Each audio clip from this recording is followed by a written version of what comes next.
Luna, my sister-in-law, loved to follow trends, especially when it came to exotic animal sashimi. While pregnant, she demanded genetically engineered salamander sashimi, convinced it would ensure she gave birth to a plump, healthy son. I warned her that raw meat could contain parasites and be harmful to her health. Later, she gave birth to a daughter with cerebral palsy and blamed me for not letting her eat the salamander meat. Luna harbored a deep grudge, inciting my parents to sell me to human traffickers. I was dismembered for my organs, dying in agony. When I opened my eyes again, I was back on the day Luna demanded mother buy her salamander sashimi.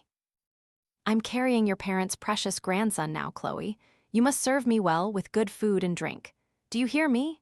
Luna stood with her hands on her hips, an arrogant smirk on her face. Seeing the familiar scene before me, I knew I had been reincarnated to the day Luna wanted to eat salamander sashimi. When Mother returned, Luna's joy was boundless. Mom, where's the salamander? Did you get it? Mother held a cloth bag, her expression hesitant. Luna, dear, I think it would be better to cook this salamander. Raw, it's so bloody I'm afraid it might upset your stomach.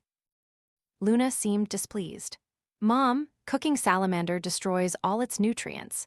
People online say that the nutrients in salamander sashimi are 10 times higher than cooked.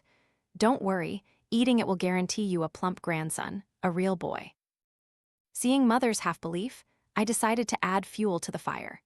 In my previous life, for the sake of Luna's and the unborn baby's health, I had searched online for real-life cases of parasite infections from eating raw salamander to show them.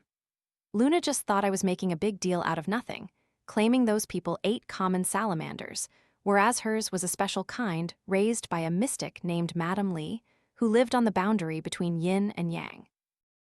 Madame Li was a person involved in underground dealings, rumored to know feng shui, and the salamanders she raised were all said to be yin and yang creatures. My mother, fearing for her precious grandson inside Luna, didn't allow anyone in the house to buy salamander for her. A few months later, Luna gave birth to a granddaughter who suffered from oxygen deprivation in the womb, leading to cerebral palsy. She harbored a deep resentment, saying that if I hadn't stopped her from eating salamander sashimi, she would have given birth to a plump son long ago. After my death, my body was dumped in the wilderness, devoured by wild dogs. My parents took the money from selling me and rushed to buy a car and a house for my brother and sister-in-law. Perhaps heaven had pity on me and gave me a chance to be reborn. The pain of my previous life was etched deep into my bones, a pain I could never forget. Living a new life, I would no longer be a fish on the chopping block, letting them butcher me. Now, seeing Luna's eager, impatient face, I chimed in. Mom, don't worry, Luna has taken nutrition classes. She knows much more than us about what to eat and what's nutritious. Hearing this, Luna finally smiled and even looked at me a little more favorably. Mother handed me the cloth bag, telling me to prepare the salamander for Luna and make dinner. I carried the bag into the kitchen, a hint of fear in my eyes. Though these salamanders weren't large, they were naturally aggressive and capable of attacking. Looking at the salamander, barely alive from lack of oxygen, I paused my hand that was about to open the bag. I deliberately made some noise in the kitchen. Mom, what's Chloe doing? Is she intentionally trying to starve your precious grandson? She's been in there forever and still hasn't done anything. Luna stood at the doorway, her pregnant belly pushed out, beginning to complain. Mother rushed into the kitchen, saliva flying. What good are you? You can't do anything right. If you're not going to eat, then don't stand there spoiling things for your sister-in-law. I feigned hurt. Mom, I'm scared, I don't know how to kill it. Mother pushed me aside. Get out of the way, such a small thing and I have to do it myself. Truly, what's the point of raising you?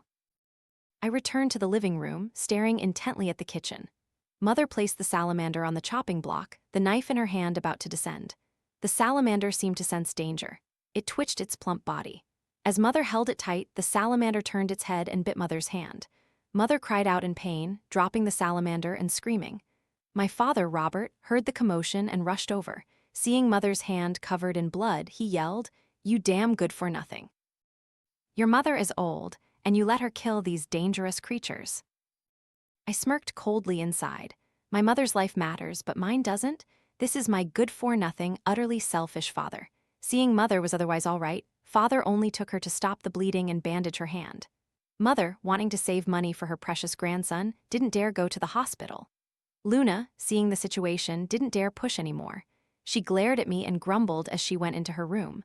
I looked at the salamander in the kitchen, a thought stirring in my mind. I wonder if being bitten by this thing could cause an infection. That evening, dinner was prepared by Mother, with her hand bandaged.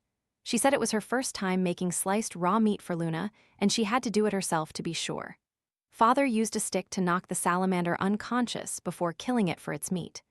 Watching Luna dip the salamander sashimi in vinegar and mustard, eating large mouthfuls with an expression of pure enjoyment, I couldn't help but anticipate. In this life, will she manage to have a son? After finishing the entire salamander, Luna contentedly rubbed her belly. "My son, did you like it? If you did, we'll eat it again tomorrow." Father laughed eagerly. "If Luna likes it, buy plenty. Chloe, did you hear your sister-in-law? Don't be stingy, go buy a few more tomorrow and keep them in the pantry for her to eat gradually." I nodded obediently. "I understand, Father. Luna will definitely give you a plump grandson." "That's right, Luna. If you want to eat anything, just tell Chloe, don't be shy with her." Mother's hand no longer hurt, and she seemed fully alert whenever she heard about her precious grandson. Luna giggled and said, "Thank you, Mom and Dad." Hearing that, Father's smile was boundless. Looking at this shameless family, I felt like an outsider. I had just graduated when my brother got married. After I started working, all household expenses were paid by me. Even the 5-room, 1-hall house we lived in was bought with my money.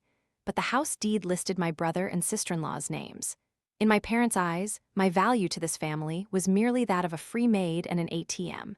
But thinking that my money wouldn't be theirs to spend for much longer, I felt a sense of calm. Early the next morning, I followed the address to find Madam Lee and bought a few salamanders. Madam Lee was pleased and even arranged a car to deliver the salamanders to my doorstep. Thereafter, salamander sashimi became a staple in Luna's nutritious meals. To have a plump son, Luna was truly fearless. A few days later, I was at work when I received a call from Mother. She said Luna's eyes were a bit dry and itchy recently and told me to take a day off to accompany her to take Luna to the hospital. I smirked coldly. Accompanying her is just an excuse. She mainly wants me to fork out money for Luna's medical examination. I quickly asked my manager for leave and went home. Luna kept rubbing her eyes, which were slightly bloodshot, perhaps from rubbing them too much. We took Luna by taxi to the hospital. Mother took Luna for her examination, and I went to pay. When we entered the examination room, the doctor had a serious expression. "Have you eaten anything raw recently?" Mother was about to speak, but Luna quickly interjected. "No, doctor, I'm very careful about my diet. I never eat raw food." Hearing this, the doctor was a bit suspicious, but since Luna herself said it, he didn't press for a diagnosis. After all, prolonged eye rubbing and redness could happen. The doctor then prescribed some safe, non-irritating eye drops for Luna. Leaving the hospital, Luna looked displeased. "Mom, these doctors just want us to do more tests and spend more money. I know my own health best. They're just quacks. It'd be more practical to save that test money and buy more gold bracelets for my son." I was speechless. My sister-in-law's cheapness truly knew no bounds. Back home, Mother told me to wash Luna's dirty clothes. I looked at the pile of dirty clothes, including underwear, discarded on the floor, and couldn't help but speak up. "Mom, I'm afraid it's not appropriate for me to wash Luna's underwear." Luna heard me and stood up, full of indignation. "Chloe, what's wrong? Are you saying I'm dirty?" I quickly waved my hands. "No, sister-in-law, it's not that. You're pregnant now, your resistance is low, and I don't know how to wash them properly. What if the bacteria aren't cleaned off and it affects our grandson? That wouldn't be good." Luna unhappily ran to complain to Mother. "Mom, look at Chloe's attitude. I asked her to wash some clothes and she's making excuses." Mother continued to scold me harshly. "You useless, good-for-nothing brat. What's the point of raising you? You don't listen to me anymore, do you? So useless I should have strangled you at birth." I turned and went to my room, locking the door. That evening, when Father Robert returned, he carried a plastic bag. He happily said, "Ethan is coming home tomorrow. Martha, go kill these salamanders and put them in the fridge. We'll cook them when Ethan gets back." Mother replied, took the bag, and went into the kitchen. I watched it all coldly, inwardly lamenting this family's march towards self-destruction. Eating anything but this. Salamanders are poisonous. Eating them will surely lead to food poisoning. The next day, my parents' beloved son, Ethan, returned. As soon as he arrived, Luna clung to him and began complaining bitterly about me. No, I should say she slandered me. My brother, who already disliked me, now wanted to strangle me even more. Chloe, you've gotten pretty bold, haven't you? Your sister-in-law is pregnant, and when I ask you to take care of her, you just make excuses. I put on a hurt expression. Brother, why do you misunderstand me? Luna wanted to eat salamander, and I didn't say a word. I went straight to buy it for her. If you don't believe me, go check. They're locked in the pantry. Sister-in-law is carrying the precious gem of our Davies family. I wouldn't dare be negligent. My brother's face stiffened slightly. After a moment, he smirked. Chloe, I misunderstood you. I hope you'll take good care of your sister-in-law from now on. After my brother left, I coldly wiped away the tear from the corner of my eye, no longer displaying the weakness I had just shown. Not long after, Mother's lament echoed from the kitchen. Oh, son, why did you throw away all the salamander meat in the fridge? Mother anxiously slapped her thigh. Your father worked so hard to catch them. My brother interrupted her. Mom, this stuff is disgusting. Don't let them eat it. It will harm my wife and your precious grandson. Mother hesitated a little. Well, then you talk to your father nicely later. Otherwise, with his temper, I'm afraid I'll get a scolding. My brother replied firmly. Understood, Mom. At dinner, Father didn't see the salamander meat on the table and asked Mother, but my brother cleverly changed the subject. Indeed, my brother had the most say in the house. It was a pity I couldn't watch the great salamander-eating drama unfold. But this didn't affect Luna's appetite for salamander sashimi at all. After the meal, Luna's mouth was stained with salamander blood. My brother showed no disgust. In front of us, he leaned in and licked the bloodstain from her mouth. Luna's face was flushed with shyness, and she pouted. You're so annoying, Mom and Dad are still here.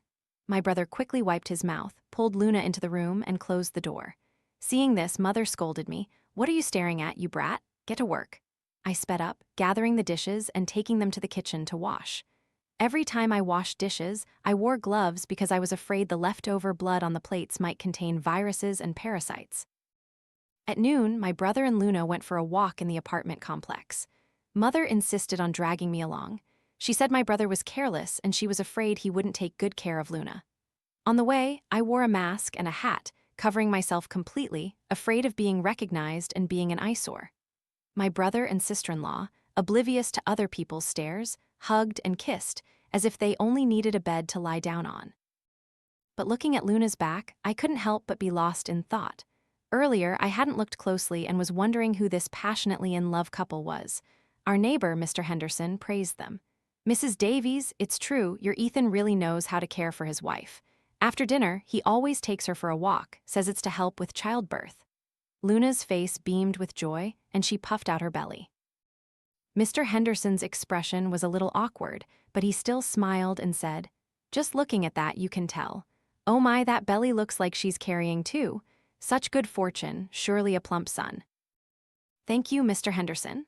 My brother, flattered by the praise, cared for Luna even more carefully. Wife, do you prefer sour or spicy? Luna was convinced she was pregnant with a son. Father told me not to be idle and to go downstairs to buy things for Luna.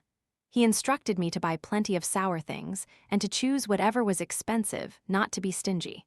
My heart grew cold watching this family that devours people whole.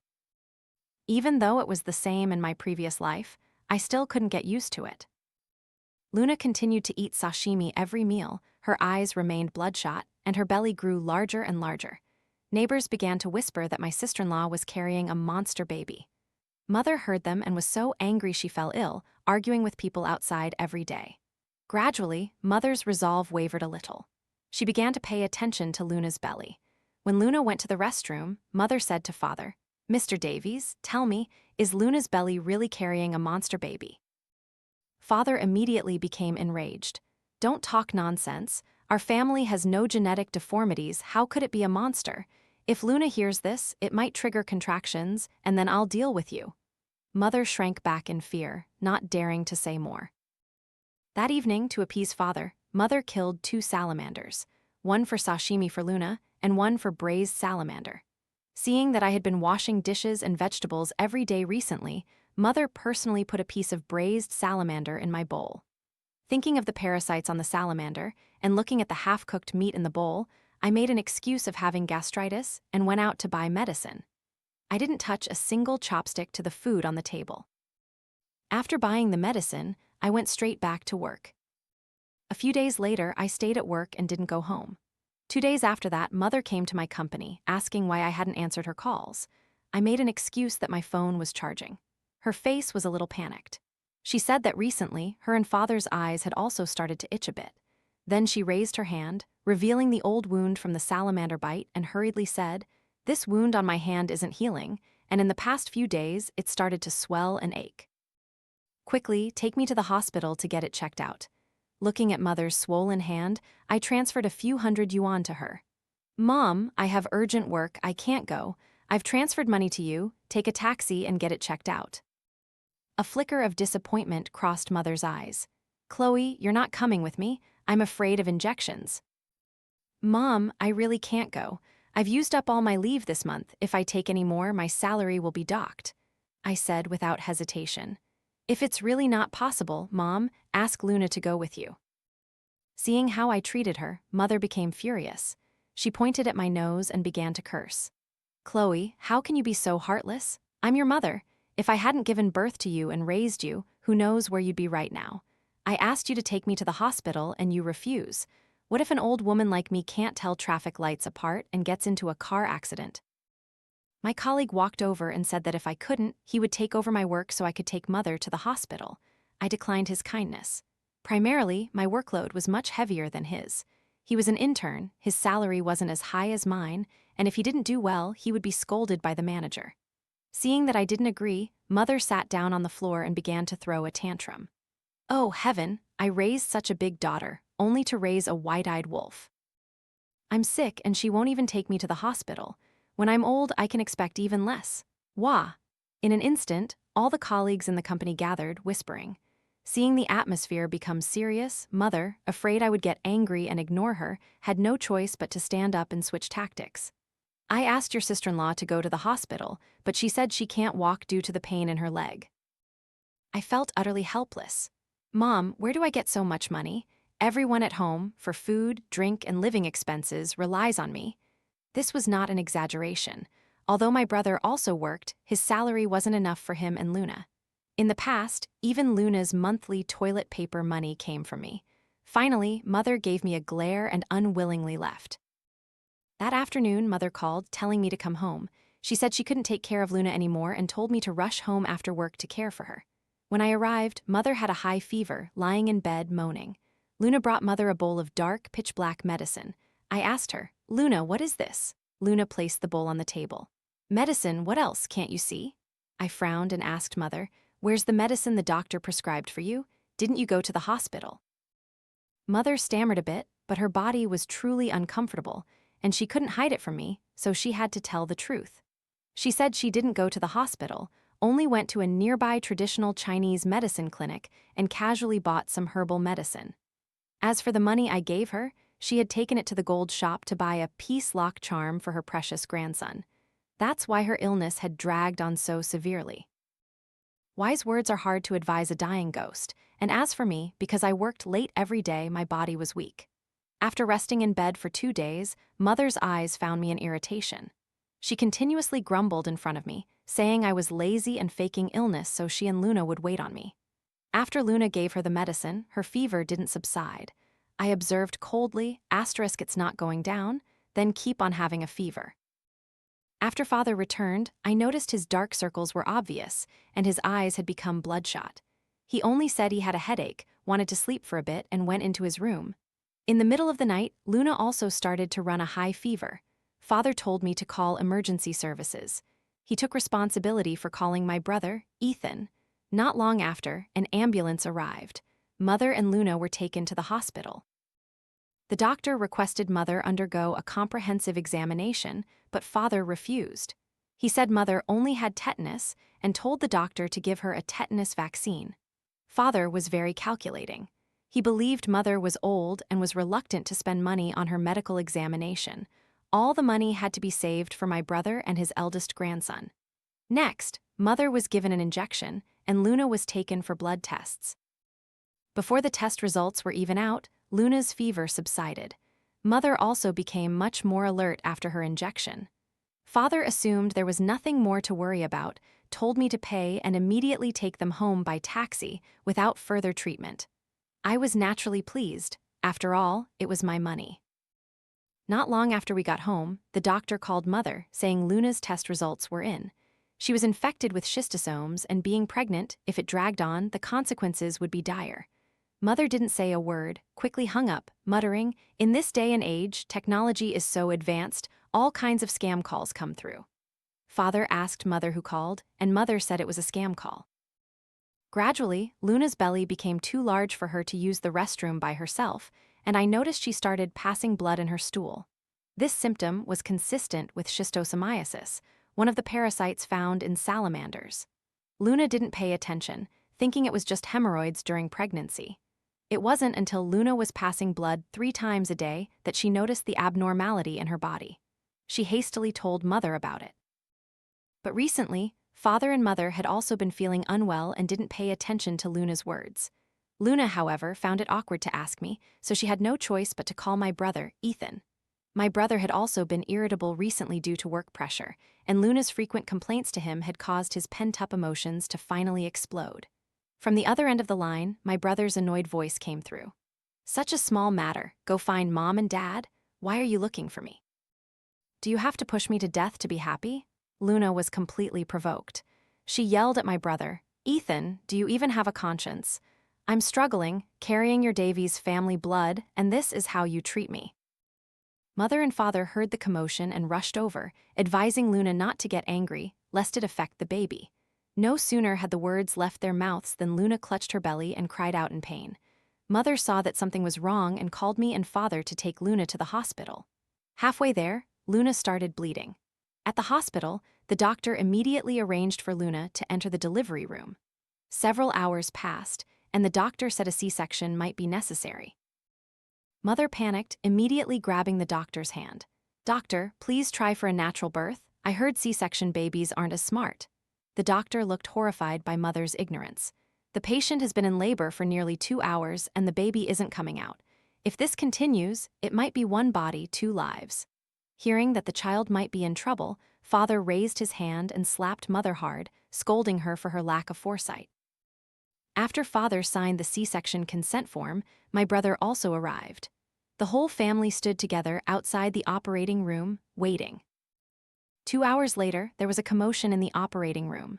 Very quickly, the doctor carried out a baby girl who had suffered asphyxia. She had just been resuscitated, her entire body purple. Next, they carried out a bag containing something yellow and black, like an animal, with countless schistosomes wriggling inside. The doctor said these were schistosomes extracted from Luna's womb along with the fetus. My parents and brother learned that the child was a girl, their faces filled with disbelief. My brother felt a sense of collapse. My parents' expectant hearts quickly plummeted to rock bottom. Only I remained calm, accepting my niece, my eyes filled with pity. Luna, knowing her womb had been full of schistosomes for months, felt a sense of collapse. Learning she had given birth to a daughter, the shock was even heavier, and she began to become mentally unstable, muttering to herself. My niece often cried from hunger, but my parents and brother ignored her fate. I took my annual leave, staying home for several days to care for my niece. Suddenly one day, Luna began to focus on her appearance. Since giving birth to my niece, my brother had been disgusted by her belly, calling her dirty, and began to treat her coldly. Luna couldn't stand the loneliness, and every day she would abandon my niece at home, running out, claiming to meet friends for a chat. Mother also grew thinner and thinner due to the parasite infection, and her gray hairs multiplied. With 2 people to care for in the house, I became physically and mentally exhausted. So I thought, forget it. I'm leaving. This mess, whoever wants to clean it up can clean it up. I'm helping Ethan take care of his wife and child, while he's out there enjoying himself with his own salary. I'm not being filial anymore, I'm not being a good person anymore. I went straight to my company, took out my bank card, and used all my years of savings for a down payment on an apartment. A few days later, my brother called, saying something had happened at home and told me to come back. When I returned, I saw Mother's cold, emaciated body. I asked my brother, and he said Luna, shameless as she was, had seduced Father. They had been sleeping together for several days when Mother discovered them. Mother's blood pressure shot up, and she died on the spot from anger. As for Father, his skin was gray-green, his face drained of blood, lips chalk-white. If not for his clear eyes, I would have mistaken him for a soulless corpse. At this moment, Luna knelt before my brother, begging for his forgiveness. My brother flew into a rage, beating and kicking her mercilessly. Father, seeing Luna's betrayal, also became furious and tried to intervene, but his body was too weak, and he fell straight to the ground with a loud thud. My brother, eyes bloodshot, ran into the kitchen, grabbed a cleaver, and wildly attacked both of them. Seeing the scene before me, I quickly hid in a room, locking the door tightly. Who knew if a cornered dog would turn and bite me too? Without thinking too much, I pulled out my phone and called the police. Though I had died once, witnessing such a bloody scene firsthand still made my heart tremble. When the police arrived, my brother had long since vanished. Luna was chopped to death on the spot by my brother. Father, though rescued, became a vegetative patient. Without my brother, I spent a few days simply arranging the funerals for Mother and Luna. This house could no longer be returned to. Of course, a house where a murder occurred couldn't be sold either. It could only be abandoned. Today, I took my niece to visit Father. Father saw me and wept in agony. "Chloe, do you hate me for having an affair with your sister-in-law?" I was confused for a moment, wasn't I? My expression was unusually calm. Without him, I couldn't have gotten my revenge so quickly. I'm endlessly grateful to him. How could I hate him? I hired someone to care for Father, then carried my niece out of the hospital and went straight to the orphanage. By the time I reached the orphanage, dusk had fallen. Carrying my niece, I avoided the cameras, placed the child, wrapped in a blanket, outside the orphanage door and turned to leave. I'm not that magnanimous. I need to work to support myself, get married, have children. Carrying a niece with cerebral palsy like that would be too much of a burden. Perhaps in my previous life, I would have been soft-hearted, but not in this one. I had long since quit my old company. My brother was looking for me, so I found a job close to my new home. Less than a week later, my brother appeared at the hospital. He found Father and, using a used syringe, injected a large amount of air into Father's body. Father suffered heart failure and died in the hospital. As for my brother's actions, I was truly scared from the bottom of my heart. From a young age, he acted extremely, without thinking of the consequences. Additionally, under my parents' pampering, he became extremely selfish. To ensure my own life wasn't threatened, I decided to cast my net. So I opened the tracking software on my phone and began searching for my brother's location. That's right, before all this, to monitor the entire family, I had personally asked someone to create 4 tracking SIM cards for me, then swapped out all their phone SIMs for the trackable ones. As for Father's death, I also knew it would happen, because I had personally seen my brother's location getting closer and closer to Father's. After locating my brother, I called the police. With my active cooperation, my brother was arrested. Carrying so many lives on his conscience, I knew he would never get out again. After handling Father's funeral, I dealt with the family's old house, took the money from its sale and all their savings, and began to travel everywhere. Beneath my feet lay a new life.